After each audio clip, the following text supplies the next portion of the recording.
A 10-kiloton nuclear bomb detonates in the middle of New York City, one of the world's biggest pedestrian areas. The explosion generates a white flash brighter than the sun, momentarily blinding people for a 10-kilometer radius, as far away as New Jersey. A wave of scorching heat and a giant fireball as hot as the sun reduces everyone within 30 meters to dust. Only stark silhouettes can be seen on the floor. Nuclear photographs of what seconds ago were people. Horrifying. And this dreadful scenario is just the beginning. Today, we're mapping out a realistic simulation of a modern nuclear war. Oh my Lord! Which nation would strike first? How many billions of people would die? And what kind of society would emerge on the other side? Now, which nations would be able to bring the world to ashes? Well, this is all hypothetical, but the United States and Russia stand as the two nations with the most substantial nuclear arsenals. Both possess thousands of nuclear warheads, enough to cause widespread destruction on an unimaginable scale. And they've already been exchanging threats, sanctions, and ultimatums. Bad blood is an understatement. 1 week before the impending nuclear exchange, panic ensues as global leaders appear unable to avert catastrophe. But then, the world's worst fear begins to materialize when the first use of a tactical nuclear weapon occurs, aimed at a Russian military target. There's an immediate loss of life and property near the strike zone. Panic spreads. Head to a fallout shelter immediately. If shelter isn't accessible, go to the most protected and insulated area of your dwelling because this is just the beginning. Russia, China, and Belarus are preparing a counterattack. US NATO allies are just as ready to push their red buttons. The fateful day arrives and the unthinkable occurs. Nuclear warheads rain down upon major cities, military installations, and key infrastructure. The initial strikes claim millions of lives in mere hours. The detonations trigger a series of cataclysmic events, including a powerful shockwave. Let's investigate how a shockwave affects people at varying distances from the epicenter. Well, we've already seen what happens when you're within 1 kilometer of the bomb blast. The extreme heat causes the complete vaporization of everything within the blast radius. Think about it as being cremated instantly at a temperature of 300,000 degrees Celsius or more. 5 kilometers away, the shockwave is still devastating. Structures are flattened and fires rage uncontrollably. The force of the blast can cause severe injuries and fatalities.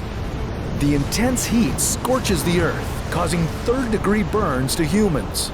Survival is an uphill battle as the world crumbles around you. 10 kilometers from ground zero, the shockwave is still potent. Buildings are damaged and the blast carries a destructive force. At this distance, immediate danger lessens, but the impact is still deadly. The heat can still cause first and second-degree burns. At 20 kilometers away, the shockwave has lost most of its initial power, but it's still dangerous. Buildings will experience structural damage, and the risk of injury still remains. The heat, while less intense, will still ignite fires. Survival here is more feasible, but your challenges are far from over. Okay, back to our timeline. Just 1 day after the nuclear exchange, tens of millions of people are dead and many more are injured. Entire cities have disappeared. There's nothing to do now but wait in a fallout shelter. Use a Geiger counter if you have one to monitor radiation levels and stay tuned to emergency broadcasts. Of course, the amount of destruction will depend on the size of the bombs. If you want more details, check out our video on the true scale of nuclear weapons and subscribe to our channel for more survival content. In the first week following the exchange, the world is gripped by shock and disbelief. Vast areas of Earth are shrouded in nuclear fallout, radiation, and relentless fires. These catastrophic effects have triggered secondary issues like a lack of food, clean water, and shelter. A silent killer emerges. Disease, spurred on by unsanitary conditions. The death toll rises. Soot and ash from the nuclear explosions and the ensuing fires leads to a cloud that blocks the sunlight from reaching Earth's surface. This leads to a significant drop in temperature. The world is now plunged into a nuclear winter. The immediate consequences of this are felt with acute severity. Food and clean water become even more scarce. Communities huddle together in a desperate bid for warmth and sustenance. You need to ration your food supplies and continue to monitor the radiation. As the first month unfolds, the world remains a bleak, irradiated landscape. Scavengers venture into the ruins of once thriving cities, scavenging supplies and resources. The dire situation leads to further struggles for access to water, food, and shelter. The death toll continues its relentless rise, surpassing 1 billion souls lost. The world finds itself in a relentless deep freeze. Survivors face an unyielding battle against extreme cold and dwindling supplies. As law and order break down, you'll need to form community alliances in order to provide mutual aid and protection of supplies. After the first year, makeshift governments begin to form, attempting to provide some semblance of stability. The death toll now? More than 3 billion. Society tries to come to terms with the reality of a world without modern conveniences, connectivity, or the comforting hum of technology. Renewable energy sources are explored to generate some meager warmth and limited electricity. Small communities continue trading resources and knowledge.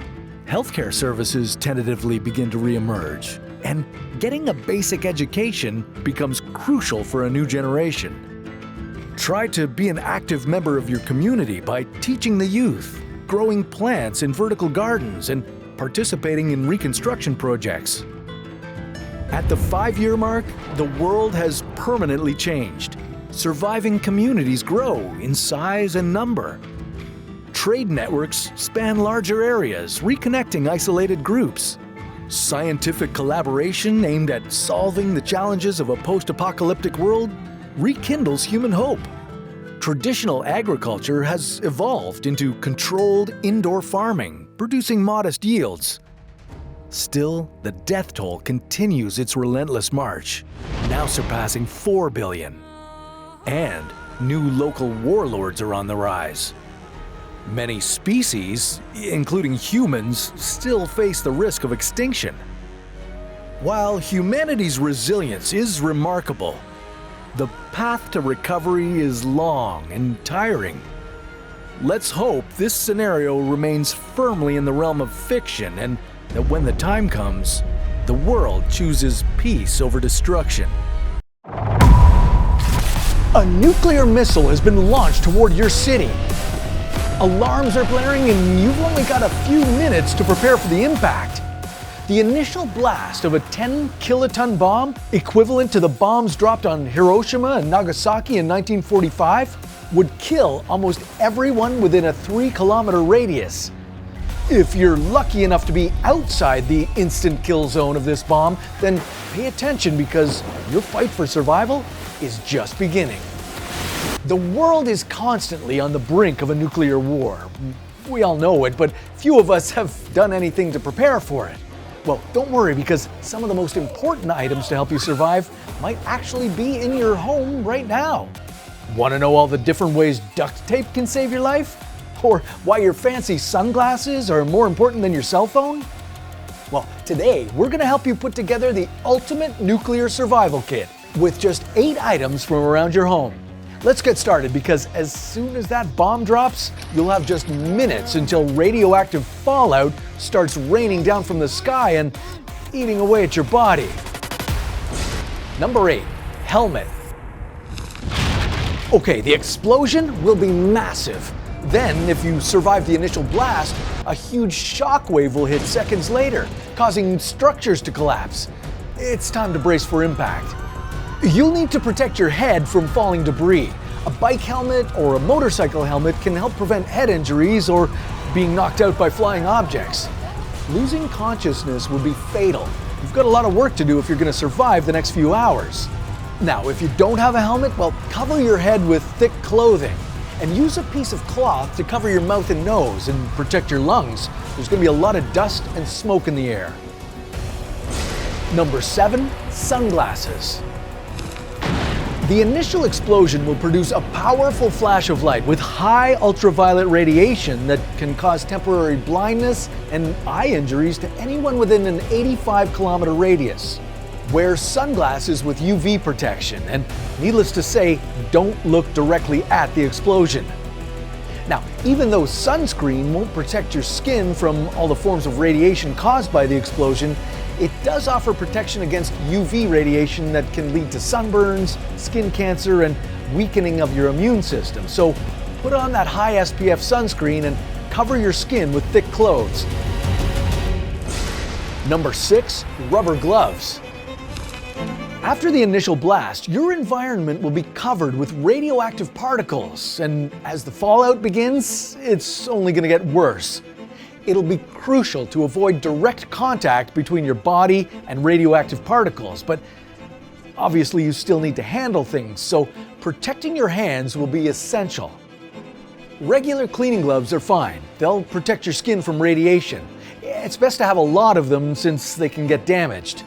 They'll also help you preserve your water supply for drinking. If you're wearing them, you won't need to wash your hands so much. Number 5, battery radio. Most of your local communication infrastructure will be devastated. It may be days or weeks before the electric grid and the internet are restored. However, radio signals may not be affected. It's likely that your government will have an emergency radio broadcast. Since electricity won't be available, a battery-powered radio can save your life, allowing you to listen for instructions on when and where it's safe to move.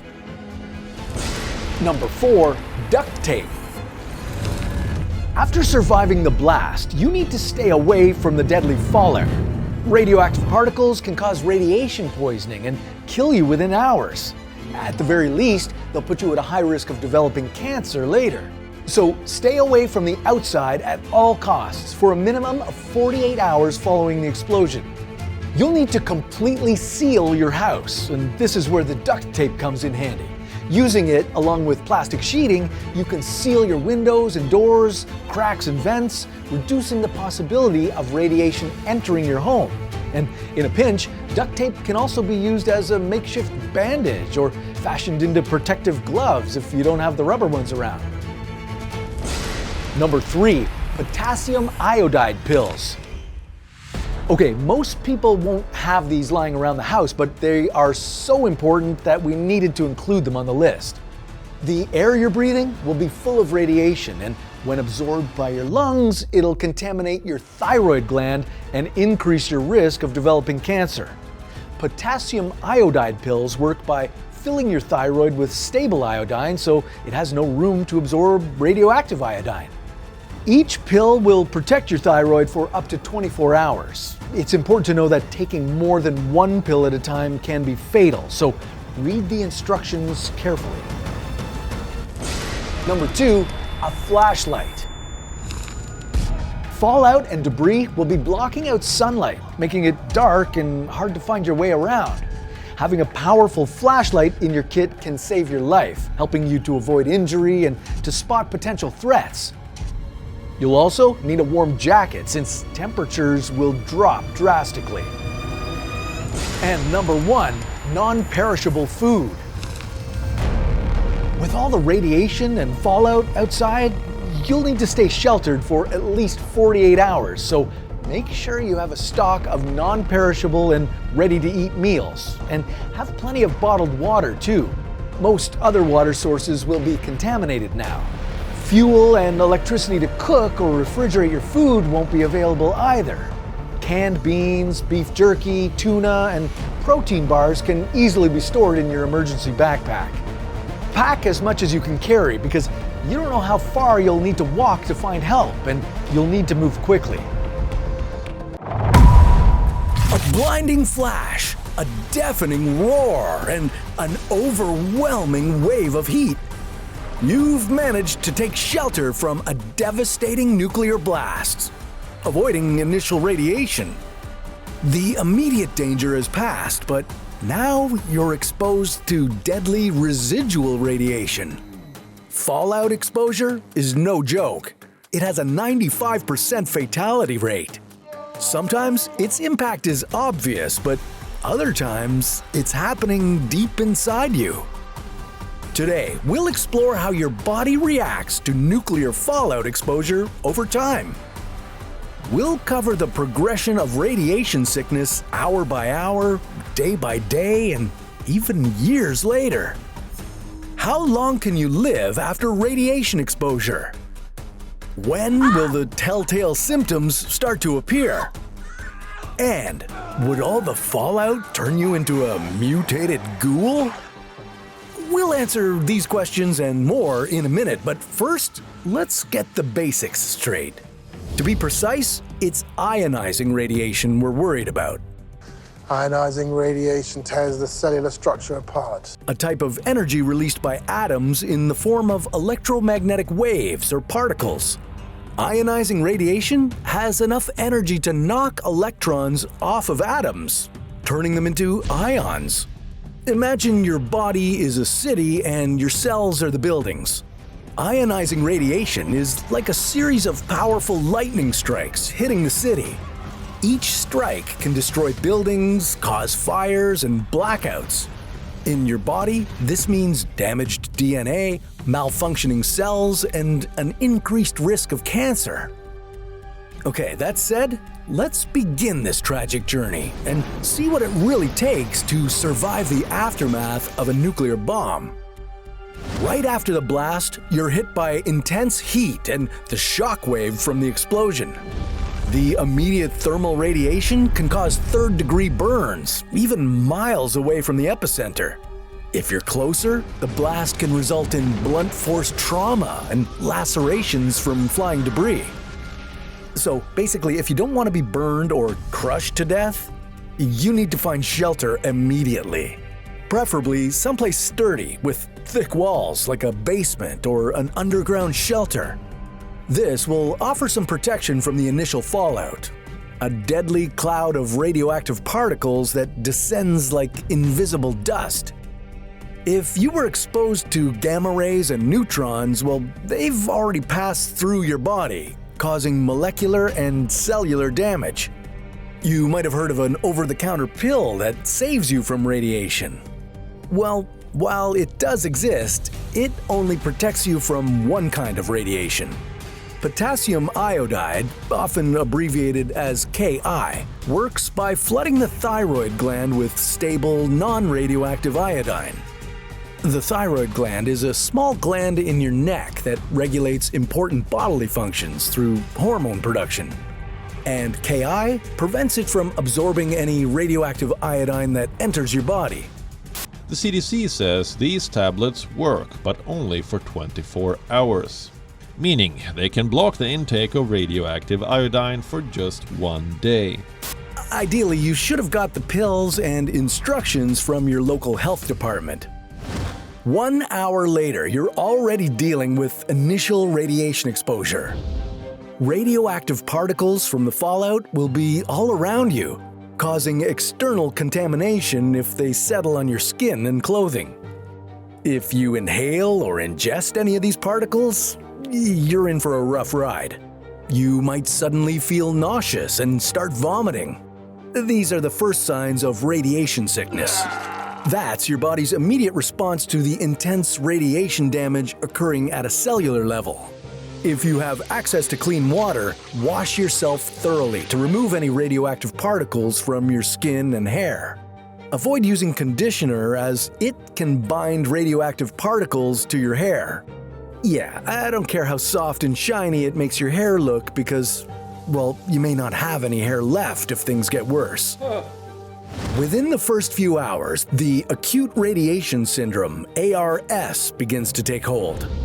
ARS is an illness that occurs when the entire body, or most of it, is exposed to a high dose of penetrating radiation. Unlike chronic radiation exposure, which happens over a long period, ARS results from a sudden, intense burst of radiation. That's what makes it acute. The first phase, known as the prodromal phase, kicks in with intense nausea, vomiting, and diarrhea, which is especially not fun if you picked a shelter without a toilet. Your cells are slowing down at this point, especially the rapidly dividing ones in your gastrointestinal tract and bone marrow. Your body is under attack and the clock is ticking. And while you really need medical help, you can't go outside just yet. Better yet, seal all the windows, doors, and ventilation systems to prevent radioactive particles from getting in. You'll thank me later. After your first day, your symptoms aren't letting up. Your body is trying desperately to get rid of toxins out of both ends. And, well, it's super nasty and exhausting. Your skin might start to show signs of erythema, a reddening due to radiation burns. It'll look like a sunburn, but it's the first sign of something worse. At this point, it's critical to stay in your shelter and avoid any further exposure to radioactive particles. Listen to emergency broadcasts for instructions on when it might be safe to leave your shelter. And don't let anyone in. Unless you want to risk further contamination. Yeah, I'm sorry, but your neighbor is out of luck. A deceptive period follows after a couple of days, the latent phase. Your symptoms may improve, giving you a false sense of recovery. But don't go celebrating just yet. During this time, your body is attempting to repair the massive cellular damage inflicted by the radiation. Continue to avoid any additional exposure and conserve your energy. Stay hydrated and try to rest as much as possible. And count your blessings because you're gonna need them for this next phase. By the end of the first week, the manifest illness phase begins. This is when your stomach goes haywire. You'll experience extreme dehydration and an imbalance of electrolytes. Let's hope you have some Gatorade on hand. The hematopoietic syndrome sets in as your bone marrow's ability to produce blood cells worsens. You'll have severe diarrhea, infections, bleeding, and extreme fatigue. If you still haven't had any medical help, focus on hydration and try to find any available sources of clean water and basic nutrients. As the weeks go by, the damage to your bone marrow continues to bring a handful of nasty conditions. Anemia causes fatigue and weakness due to a lack of red blood cells. Leukopenia increases your risk of infection because of a low white blood cell count. Thrombocytopenia means you'll bruise and bleed more easily due to a shortage of platelets. Radiation also affects hair follicles, so don't be shocked if you start losing some hair. And although your skin won't necessarily melt like in some movies, it can develop blisters, peeling, and changes in pigmentation. You won't turn into a mutated ghoul, but things can still get pretty ugly for you. The best you can do now is to stay as clean and infection-free as possible. Any open wounds need to be kept sterile. In the first 6 months following the exposure, long-term effects begin to manifest. Organs like your heart, lungs, and kidneys might start to experience chronic damage at this point. And your risk of developing leukemia and other cancers has skyrocketed from all the damage to your DNA. Regular medical screenings are crucial for early detection of cancers and ongoing health issues. Over the next decade, you'll be dealing with chronic health issues. That organ damage we mentioned earlier, it's gotten a whole lot worse. Pulmonary fibrosis causes lung tissue to become scarred and stiff. That leads to chronic cough, severe shortness of breath, and fatigue. Your kidneys stop filtering waste from the blood effectively, resulting in high blood pressure and swelling in your legs and feet. And damage to the blood vessels in your heart increases the risk of cardiovascular diseases. Exposure to fallout might have affected your fertility too, so get checked if you're planning on having kids. This whole situation is devastating, to say the least.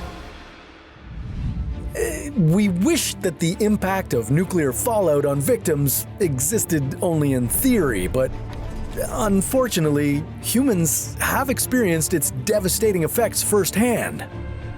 And the worst part is, it could happen again. Today we're comparing the scale of 6 of the world's most destructive nuclear bombs, including one so devastating it was deemed too risky to use. Brace yourself, it's about to get loud. Starting off, we have the 15-kiloton bomb that the US dropped on Hiroshima in 1945. Little Boy caused the deaths of around 80,000 people and exposed tens of thousands more to high levels of radiation. It gets worse. The temperature near the blast site in Hiroshima reached 300,000 degrees Celsius. For perspective, that's about 300 times hotter than the temperature bodies are cremated at. Sounds horrifying, right? Well, we're just getting started. In 2017, North Korea detonated a nuclear bomb 16 times more powerful than the one that devastated Hiroshima. The nuke is said to have weighed in around 250 kilotons-ish. Yeah, here's where things get a little murky. Researchers aren't exactly sure what the power of the bomb was, and North Korea isn't spilling the tea. But they estimate it was between 148 to 328 kilotons.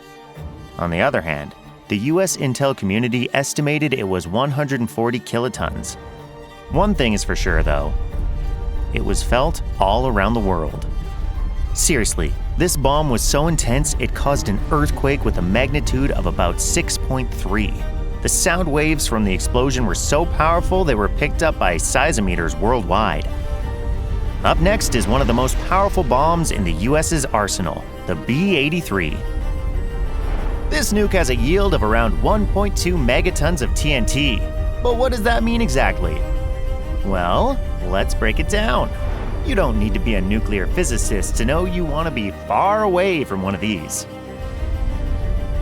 Once it hits, it'll create blast waves with a force of about 180 metric tons and wind speeds of 255 kilometers an hour within a 6-kilometer radius. If you were within about a 21-kilometer radius, you'd experience flash blindness. Within an 8-kilometer circle, you'd get third-degree burns, where your body tissue gets blistered and then destroyed.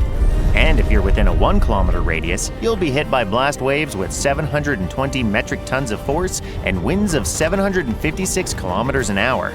Medically speaking, it's gonna suck. There are about 650 B-83s in active service. So that's comforting. Next up, Castle Bravo. The biggest nuclear bomb ever tested by the US. It packed a punch of around 15 megatons and caused an explosion 2.5 times more devastating than researchers anticipated. And this was obviously a problem. Yeah, this bomb was 1,000 times more powerful than the one dropped on Hiroshima.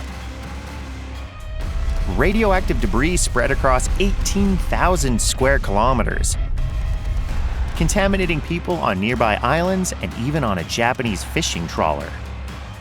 This was dubbed the worst radiological disaster in US history, and it caused a massive uproar against nuclear testing. Understandable when you see the staggering 7.2 kilometer wide, 39.6 kilometer high mushroom cloud.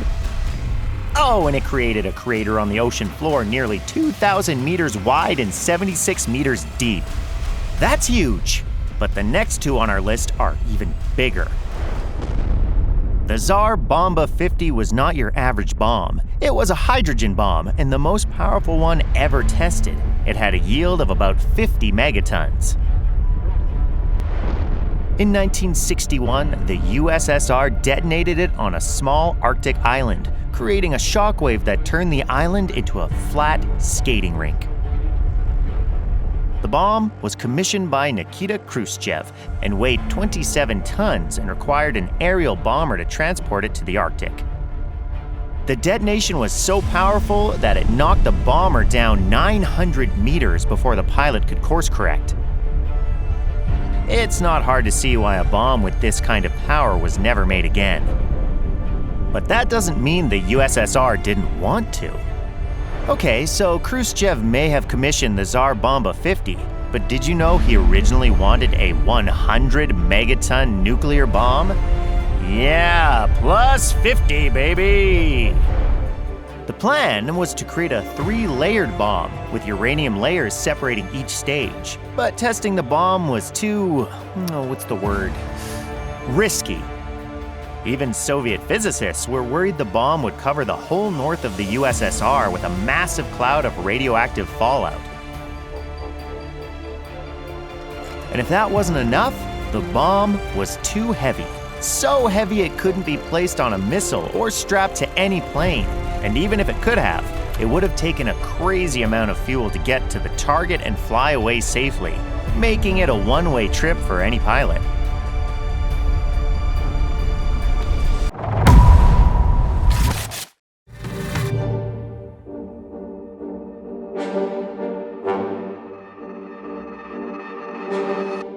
This certainly looks like a beautiful place to go hiking with a tour guide. But what if I told you that you're in one of the most dangerous spots in the world? This place is teeming with toxic radioactivity. Spend 1 minute too long here, and it'll be the death of you. I wouldn't want to be in your shoes right now. Here's how to survive the most radioactive places on Earth.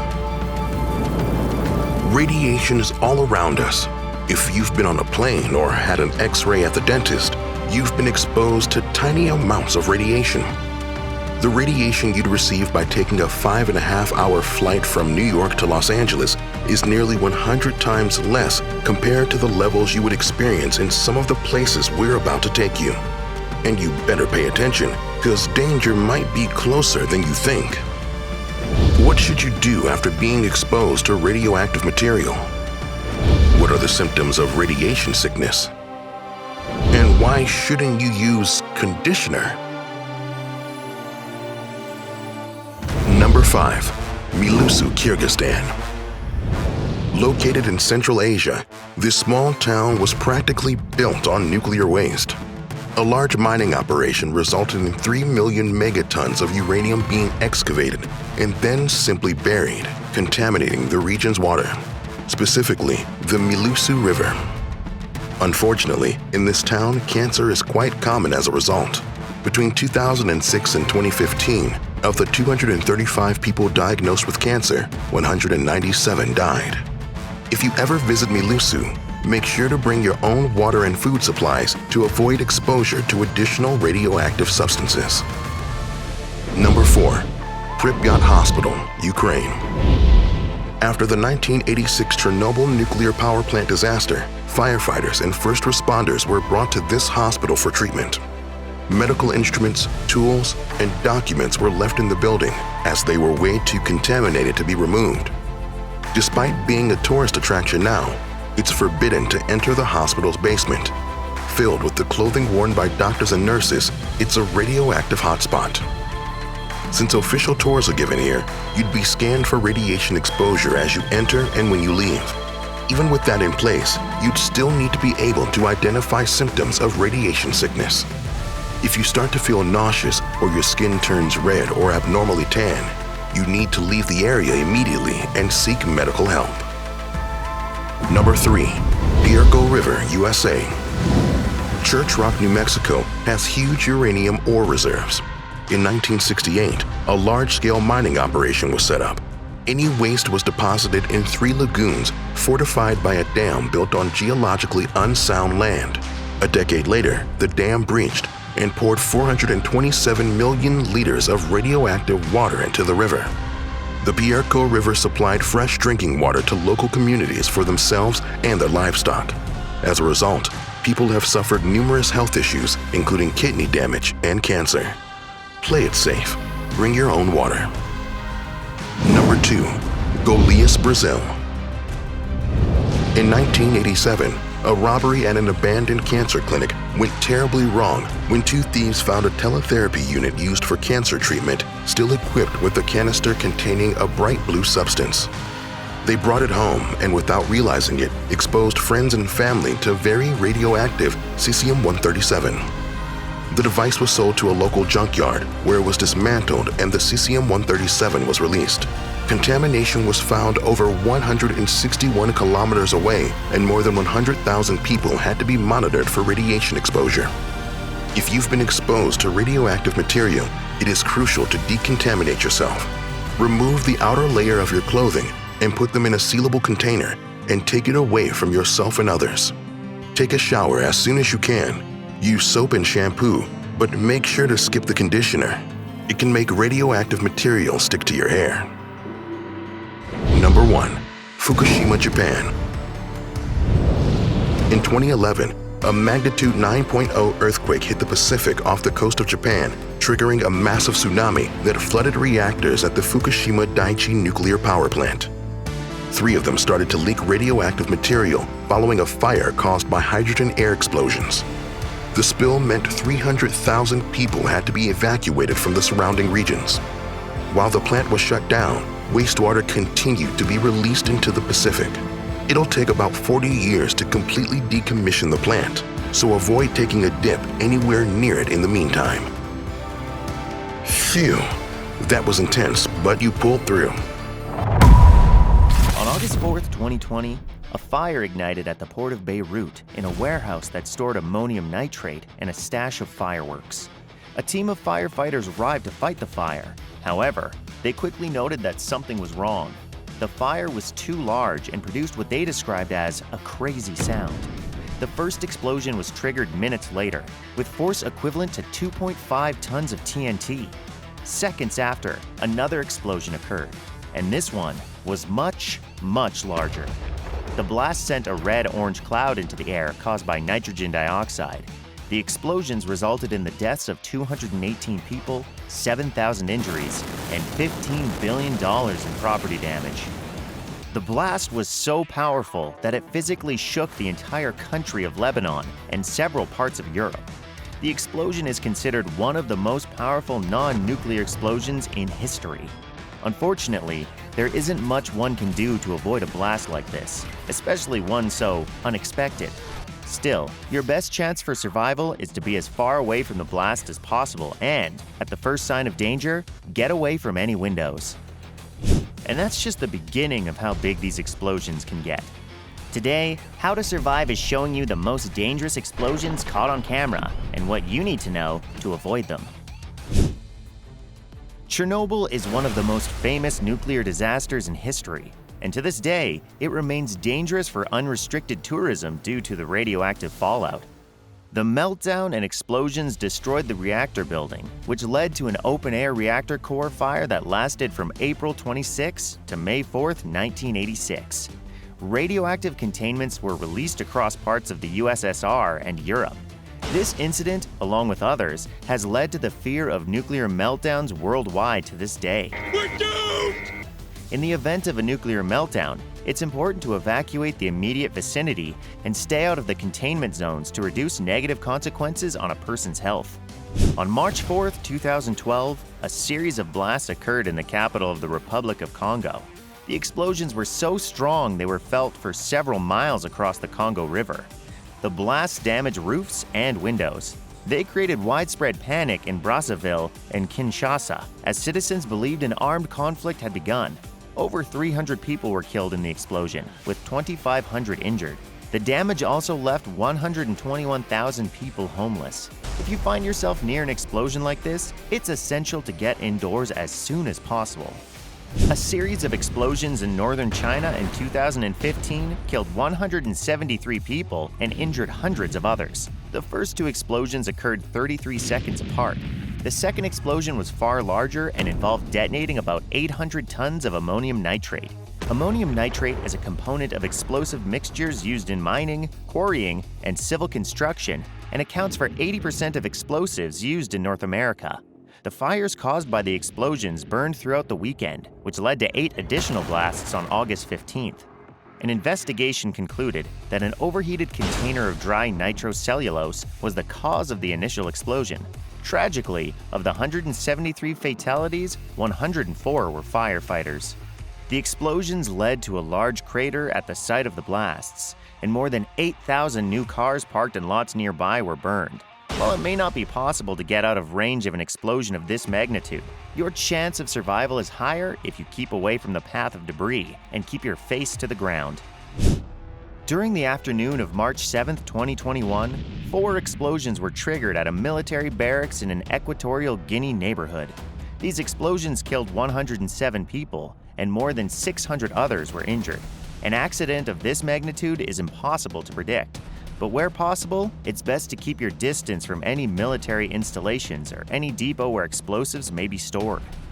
The Tsar Bomba was a thermonuclear aerial bomb and the most powerful nuclear weapon ever created.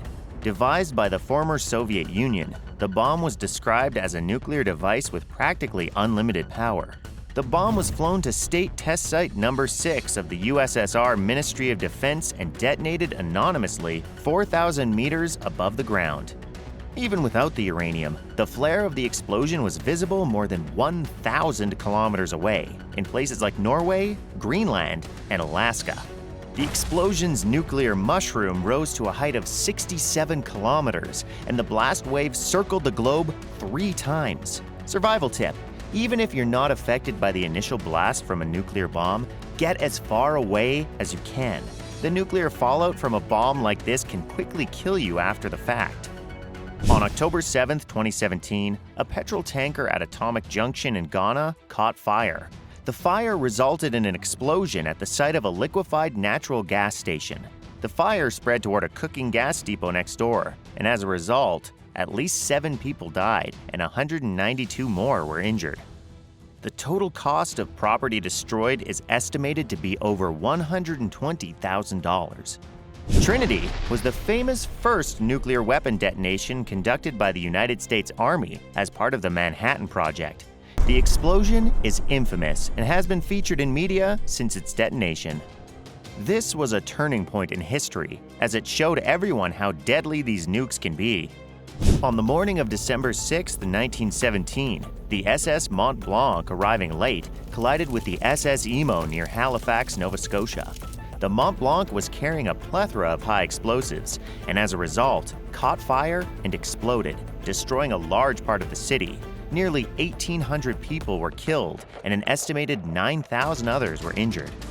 Almost every structure in an 800-meter radius was completely destroyed, and a pressure wave snapped trees, bent iron rails, demolished buildings, grounded vessels, and scattered fragments of the ship for miles. And if that wasn't bad enough, a tsunami created by the blast eliminated the community of Mi'kmaq First Nation who had lived nearby. The blast was felt in Cape Breton, over 200 kilometers away, and created a cloud of white smoke that rose to at least 3,600 meters. People ran toward the smoke when they saw it.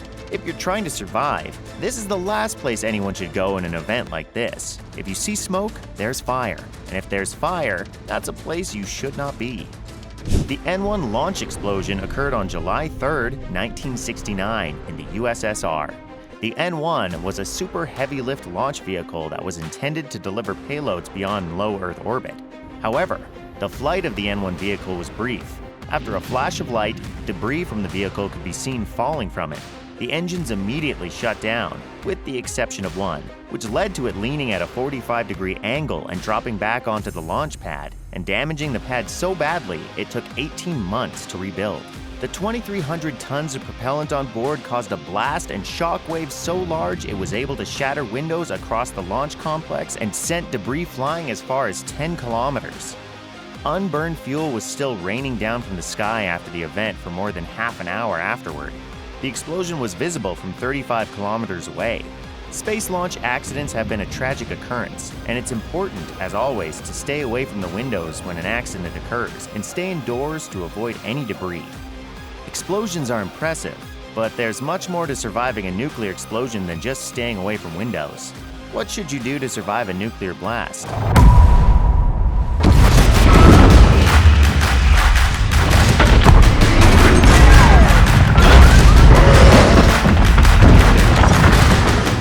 It's happened. A nuclear explosion. If you weren't killed in the initial blast, the fallout can finish the job. Whether it's an act of war or terrorism, all that really matters in the moments after the blast is that there are ways to save yourself and your loved ones. So, how is it possible to stay safe? Here's what you can do to survive a nuclear attack. The worst thing about a nuclear attack is that there are multiple ways it can kill you. The explosion, the heat, and the radiation can all cause damage and death. In this day and age, a nuclear device can be small enough to be concealed and carried by a single person, or it can be a missile. You can have a few minutes warning, or no warning at all. The flash from the bomb can kill you by burning or vaporizing you. After that, a shockwave can crush your house or smash you with debris. If you survive the initial blast, your first problem is radiation fallout.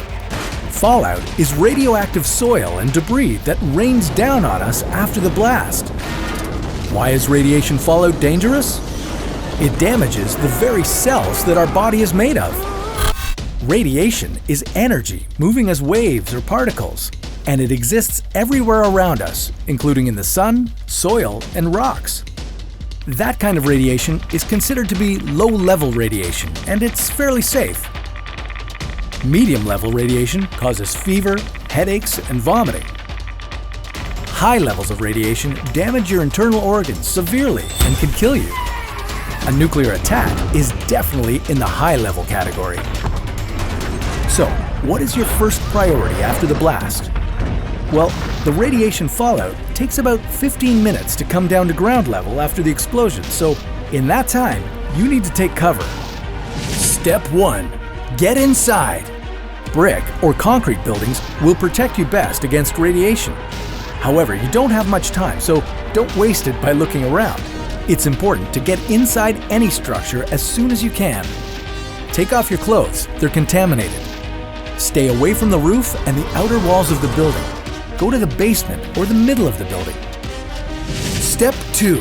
Shelter in place for 24 hours. The most dangerous fallout is during the first few hours after the explosion, because the radiation is most powerful then. Keep your loved ones inside, including your pets. If your family is separated, don't try to get together for the first 24 hours. It's most important for everyone to stay inside, wherever they are. Step 3. Stay connected. If your cell phone, TV, and internet are all unavailable because of the attack, try battery-operated or crank radios. Tune in to any media you can to find out when it's safe to exit, and where you should go to stay safe and to reunite with family. Step 4. Don't drive. The worst thing you can do is to get in your car and get stuck in gridlock along with everyone else as the fallout comes down. As always, it's best to prepare ahead of time for dangerous events. You're probably not expecting a nuclear attack, but it doesn't hurt to be prepared. Look around to identify potential shelters near your school, work, or home. Prepare an emergency supply kit and keep it in potential shelter locations. This kit should include bottled water, packaged food, medicine, and a flashlight. And buy a battery-powered or crank radio as well. A nuclear attack is devastating, and depending on its size and how close you and your loved ones are to the explosion, it could be deadly. It could also lead to ruined cities, dysfunctional societies, and sickness. However, if you're prepared ahead of time and you follow this advice, you'll improve your chances of surviving a nuclear attack. But if you're looking for something to pass the time while waiting for doomsday, you can always learn how to survive other life-threatening encounters. Do you know what to do if you're attacked by a gorilla? Well, you can learn next time on How to Survive.